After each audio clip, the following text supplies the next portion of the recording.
Hey everyone, it's Rick Niedermeyer with Raghouse Media, and I'm coming to you with your weekly sports update. The NBA's final day of the regular season is upon us, but the playoff series have already been decided. The only thing left to decide is actually who's going to be playing against the number one seed in the Western Conference of the Los Angeles Lakers. It's going to be the Portland Trail Blazers, who sit in the number 8 seed, or is it going to be the Memphis Grizzlies sitting in the number 9 seed?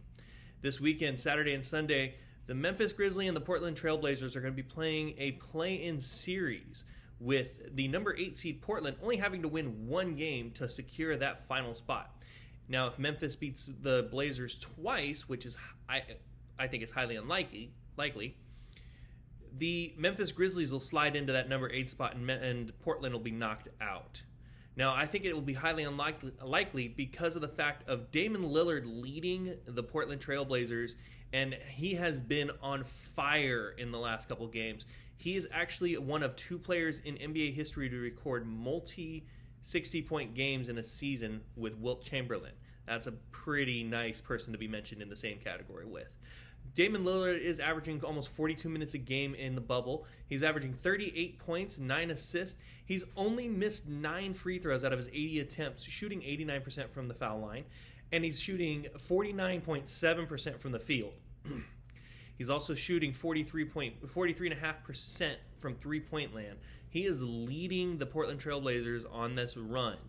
Now, that's the big reason why I do not think Memphis has what it takes to beat Portland.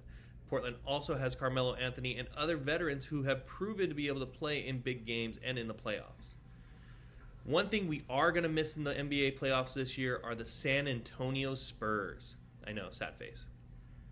The San Antonio Spurs are going to miss the playoffs for the first time in 22 years. That's the second longest streak in North American sports history, behind the Detroit Red Wings, whose streak of 25 straight years ended back in 2015.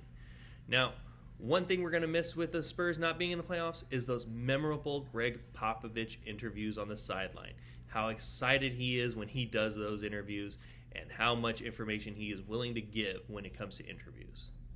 This week also saw the announcement from the Naismith Basketball Hall of Fame that the class of 2020 will be inducted into the Hall of Fame in spring of 2021. No exact date has been confirmed yet, but that class is supposed to be the most memorable class in recent history, as Kobe Bryant, Kevin Garnett, and Tim Duncan lead the class of 2020 going into the Naismith Basketball Hall of Fame.